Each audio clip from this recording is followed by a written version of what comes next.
네, 다양한 국제 뉴스를 깊이 있게 전해드리는 시간. 월드앤 이슈 오늘은 조비언 세종연구소 연구위원과 함께하겠습니다. 네, 안녕하세요. 어서 오십시오. 예.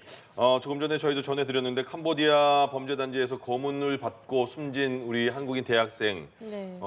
현지에서 어제 우리 경찰과 부검이도 갔고 공동 부검이 진행됐잖아요. 그렇습니다. 그리고 화장까지 다 끝냈고 한국으로 조금 전에 인천공항에 도착을 했다고 합니다. 저희가 이제 그 공항 입국장에 들어오는 모습이 보이면 다시 전해드릴 텐데 일단 74일 만에 고국으로는 돌아오게 됐지만 어쨌든 네. 안타깝게 숨진 채 돌아오게 됐습니다. 그렇습니다. 예. 7월에 이제 박람회를 가겠다라고 하고 이제 가고 나서 한 8월 한 달 상간에 이제 살해된 채로 발견이 됐고요. 그래서 캄보디아에 지금 한 2개월 그간의 이제 안치실에 있다가 이제 공동으로 이제 부검이 되고 해서 화장이 돼서 또 이제 돌아온 겁니다. 그래서 예. 지금 아무래도 캄보디아 관련 이슈가 이제 주목을 받다 보니까 이렇게 조치가 이루어졌고 예. 오늘 그 오전에 이제 한국으로 이제 돌아오면서 유족분들의 그런 인터뷰는 따로 진행은 안 하고 바로 그냥 인계가 된다라는 보도를 봤습니다. 예. 예, 캄보디아 납치 감금 사태와 관련해서 양국 경찰 지휘부는 해법 마련에 나섰습니다. 네.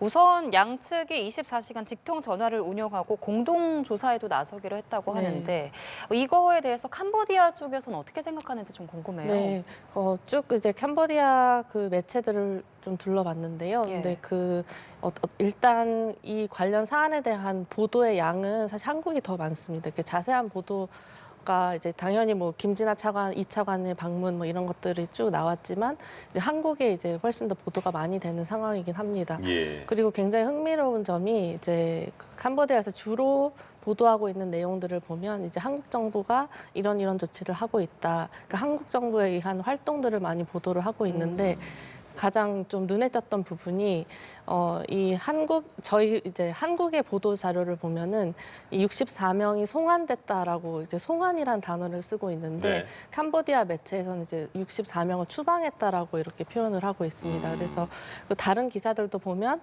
이제 뭐 이렇게 캄보디아 일단 기본적인 입장은 자신들도 피해를 받았던 이 외국인에 의한 범죄에 대응을 하겠다는 거여서 한국인도 이제 추방됐다라고 표현하고 있고 뭐 거기에 있는 그 지역 호스텔이나 게스트하우스에 대한 그 외국인 조사도 하겠다라고 하고 있고 네. 외국인 몇 명을 체포했다 이런 보도들이 이루어지고 있어서 조금 당연히 이제 적극적으로 대응한다는 기조는 있지만 예. 그 한국하고의 그런 내용하고는 조금 톤이 조금 다른 부분은 있는 것 같습니다. 아, 그럼 자국의 문제보다는 자국에 들어온 외국인들의 문제다. 자신들도 이런... 같이 함께 대응을 하겠다라는 그런 톤입니다. 네, 지금 캄보디아에서는 이제 우리가 캄보디아가 범죄 소굴이 된 것 같은 네, 인식도 좀 드는데 그렇습니다. 이렇게 좀 변하게 한 데에는 부패 사슬의 최정점에 현지 실권자인 훈센 일가가 있다는 이야기가 나오고 있더라고요. 네. 이 훈센 일가가 어떤 좀 히스토리를 가진 인물인지 네, 궁금합니다. 이 훈센이 지금 현 캄보디아 상원 의장입니다. 근데 보니까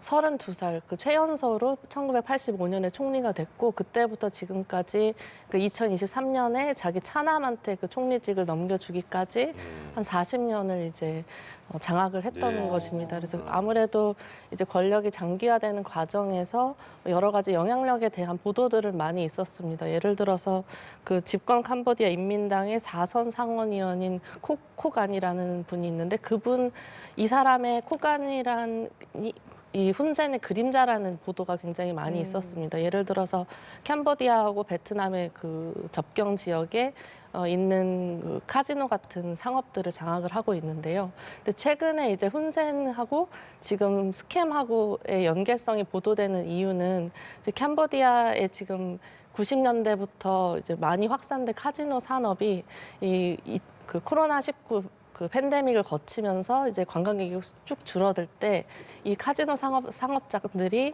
결국 이 온라인 사기 이런 스캠 그런 사업장으로 이제 변질이 되는 부분이 있었다고 합니다. 그래서 예. 거기서 이제 얻은 수익을 다시 카지노 사업장에서 이렇게 세탁을 하고 이러한 또 세탁한 돈이 훈센의 일가로 또 다시 들어가는 그런 이제 코간의 그런 카지노 사업장도 훈센 일가의 돈을 세탁하는 의혹을 받고 있어서 아마 이런 게 다 연결된 채로 지금 보도가 되고 있는 것 같습니다. 그렇군요. 알겠습니다.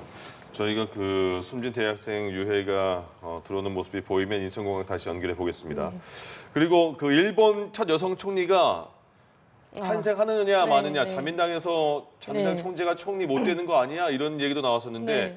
첫 여성 총리가 탄생을 하나 보죠? 그렇습니다. 그 일본의 그 투표 그 절차는 중의원 465석의 과반을 차지해야 되고 과반을 차지하지 못하면 이제 2차 투표로 붙여지는데 2차 투표 같은 경우는 이제 과반이 아니라 그 2명 가장 상위 둘만 붙어서 이제 결선 투표로 결정이 되는 겁니다. 예. 근데 지금까지 이제 자민당이 그 집권 여당을 오래 해올 수 있었던 이유는 이 공명당이라는 어떻게 보면 중도 보수 성향하고 이렇게 연립을 해왔기 때문에 자국 연립이라고 하는데요. 예. 해왔기 때문에 이제 유지가 돼왔던 건데 이번에 이제 다카이치 총재가 되면 자민당 총재가 되면서 이 공명당이 이탈을 했습니다. 그래서 이제 지금 자민당이 196석을 가지고 있는데 이제 과반 465석의 과반은 233석이지 않습니까? 예. 그럼 233석에 훨씬 못 미치기 때문에 꼭 그렇죠. 이제 연립을 해야 되는데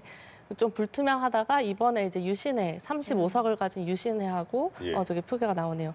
그 같이 이제 연립을 하게 된 겁니다. 그래서 일단 1차 투표를 하게 되면 과반은 되지 않습니다. 왜냐하면 네. 196에 35석 더하면 231석이어서 두 표가 이제 모자른 상황이어서 예. 이제 두 표가 좀 이렇게 되면은 1차에서 끝나고 2차에 가더라도 이미 지금 유신회하고 연립을 했고 또 이제 야당도 단일화하겠다는 또 그런 움직임이 다 없어진 상황이기 때문에 예. 사실상 이제 총리로 선출되는 게 맞는 것 같습니다. 예, 그렇군요. 근데 일단 뭐 별명이 뭐 극우다, 여자 아베다라는 것까지 그렇죠. 별명이 다카에가 네. 있잖아요. 네네. 근데 A급 전범 합사된 야스쿠니 신사를 계속 참배해 왔는데 이번에는 좀 약간의 그 기조가 바뀐 건지 아니면 네. 약간 조심스러워하는 모습이라고 할까요? 어떻게 네. 봐야 될까요? 네, 그렇습니다. 뭐 지금 이재명 정부 들어서서도 윤석열 정부 때 복원된 한일 관계가 이제 잘 이어지고 있었고 이시바 전 총리도 이제 최근에 뭐 패전 80주년 이런 소감을 굉장히 그 역사적인 전체적인 그런 소회를 밝히면서 이렇게 마쳤듯이 예. 한일 관계가 좀 좋게 이어지고 있습니다. 그렇다 보니까 말씀하신 대로 이번에는 참배는 하지 않고 공물려만 보냈다고 하더라고요. 그래서 예. 아무래도 여러 가지 그런 분위기를 보는 게 아니냐라는 보도가 많이 있습니다. 예. 그래서 저도 이제 개인적으로는 이제 당연히 뭐 여자 아베다 야스쿠니 참배는 당연히 할 수도 있겠다라고 보지 다카이 총재가 총리가 되면 그 참배할 가능성을 뺄 수는 없는 것 같습니다. 그럼에도 불구하고 너무 이제 비관적으로 볼 거는 아니라고 생각이 되는 게 방금 말씀하신 그 약간 좀 자제하는 모습을 보이는 예. 것도 있고 지금 또 트럼프 2기에서 한일 관계가 또 어느 때보다 또 중요하기 때문에 일단 총리가 돼서 이재명 정부랑 좀 첫 단추를 잘 끼우면 그런 역사적 문제가 불거지더라도 그래도 역사하고 안보는 좀 분리해서 좀 갈 수 있지 않을까라고 전망을 해봅니다. 아까 제가 다카했지 사나이인데 제가 빨리 말하느라고 다카에라고 잘못 말했네요. 예, 정정하겠습니다. 예. 이번에는 트럼프 대통령과 젤렌스키 우크라이나 대통령의 악화된 관계의 이야기도 네. 좀 해보겠습니다. 러시아 우크라이나 전쟁 종식을 모색하는 회담을 네. 열었는데 이 자리에서 트럼프 대통령이 전쟁 종식을 압박하면서 거친 욕설을 퍼붓고 또 네. 지도를 던졌다는 이야기까지 나왔더라고요. 네, 어떤 그렇습니다. 일인가요? 이게 17일에 이제 트럼프하고 젤렌스키 회담이 있었고 예. 이 내용이 이제 19일 정도가 보도가 된 내용인데요. 말씀하신 대로 굉장히 고성이 오갔다고 하고 이렇게 하면 이제 푸틴이 그 우크라이나를 이제 멸할 수 있다라는 그런 발언까지 하면서 예. 그 전선 지도도 던지면서 하는 그런 장면들이 표출이 되었다고 합니다. 그러니까 젤렌스키 대통령이 앞에 있는데 그랬다는 거잖아요. 네네네, 예. 그렇죠. 지난 2월에 그 트럼프 젤렌스키 회담을 아마 기억하실 정상회담 겁니다. 백악관에서 굴욕준 네. 회담. 네, 그렇죠. 예. 그래서 그때 그 유행됐던 단어가 젤렌스키 모멘트라고 해서 다른 정상들이 트럼프 만날 때마다 자기도 그런 처지가 되는 게 아니냐 막 그런 거를 우려했었고 그 2월 회담 이후에 사실 트럼프 대통령이 우크라이나에 대한 지원을 끊었었습니다. 예. 그래서 지금 이렇게 고성이 오가고 지도까지 던진 정도면 그 2차전이 왔다고도 볼 수 있지 않나 조금 그런 전망을 좀 하고 있습니다. 예. 네. 근데 러시아와 우크라이나는 지금 영토 분쟁이 있는 상황이잖아요. 그렇습니다. 트럼프 대통령이 좀 러시아 쪽으로 기울게 되면 네. 러시아의 입맛대로 또 영토가 변할 수 있는 거 아닌가요? 그렇습니다. 사실 지금 우크라이나가 버틸 수 있는 가장 큰 이유는 물론 그동안 이제 자강력도 많이 그전에 비하면 많이 높아졌지만 미국의 지원이 정말 중요합니다. 물론 유럽이 미국의 지원이 줄어들면 그걸 좀 채울 수 있긴 하지만 그래도 이제 CSIS나 해외 그런 연구들을 보면 미국의 지원이 그러니까 뭐 무기를 지원하는 것들, 훈련시키는 것들, 정보 공유 뭐 이런 것들이 일단 우크라이나가 그 전선을 지키는데 굉장히 중요하기 때문에요. 그래서 만약에 이제 이번에 2차 젤렌스키 모멘트가 돼서 다시 지원이 끊기고 이제 이번에도 이제 푸틴의 전화를 받고서 이제 입장이 바뀌었다고 하더라고요. 그래서 예. 만약에 또 그런 상황이 벌어진다면은 그리고 그렇게 장기가 된다면은 그 푸틴의 바라는 대로 영토 분할이 이루어지는 것도 배제할 수 없는 게 지금 우크라이나의 현실인 것 같습니다. 예. 미국과 베네수엘라는 어떤 관계인지 모르겠는데 전혀 아, 모르겠어서 예. 왜냐하면 미국이 베네수엘라를 뭐 위협한 느낌이 있어서 베네수엘라도 거기에 맞대응 성격으로 군사 훈련을 벌였다. 이건 네. 어떤 내용이에요? 지금 그 베네수엘라 앞바다가 이제 캐리브해인데요. 거기에서 지금 트럼프 대통령이 그 마약 운송을 하는 선박을 계속 공격을 하고 있습니다. 예. 군사적으로 공격을 하고 있습니다. 그래서 지금 뭐 어느 보도에서는 최소 27명이 죽었다라는 얘기도 있고 예. 다른 보도는 뭐 32명까지도 지금 집계를 하고 있습니다. 그래서 지금 캐리브해에 미군이 뭐 한 6,500명이 갔고 F-35 전투기, 뭐 B-52 전폭기까지도 이렇게 가서 이제 군사적으로 그 마약 운반을 막도록 이렇게 작전을 하고 있는 그런 상황입니다. 그 베네수엘라와 마약 운반선이 연관이 있는 거예요?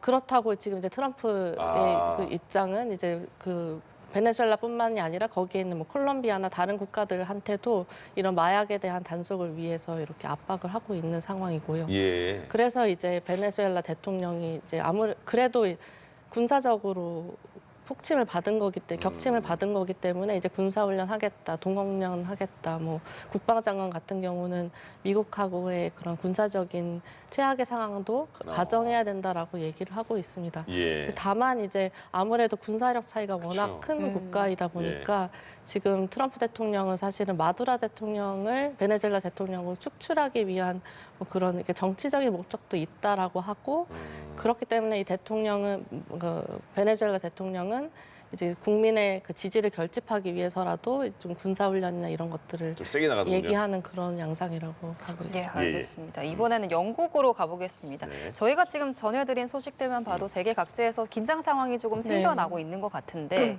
영국에서는 자국 군기지를 위협하는 드론이 있으면 즉시 격추할 수 있는 권한을 군에 부여한다고 네. 밝혔습니다. 이렇게 갑자기 군의 권한 확대에 나서는 건 어떤 배경이 있는 건가요? 네, 영국은 사실 이제 드론에 대해서 올해 좀 주목을 해봤습니다. 왜냐하면 작년 같은 경우에도 이 영국에 있는 그 미군 기지에 드론 한 4대 정도가 발견이 돼서 이제 그 부분에서부터 여러 가지 이제 방공망에 대한 우려가 있었고요. 그런데 지금 이제 러우 전쟁이 장기화하면서 이제 나토 그 전선에 러시아발로 추정되는 드론들이 날아오고 있지 않습니까? 그렇다 보니까 이제 영국도 이제 앞으로 자기의 그런 위협이 감지됐을 때 격추할 수 있도록 하는 방침을 이제 발표를 하고 있다고 합니다. 예.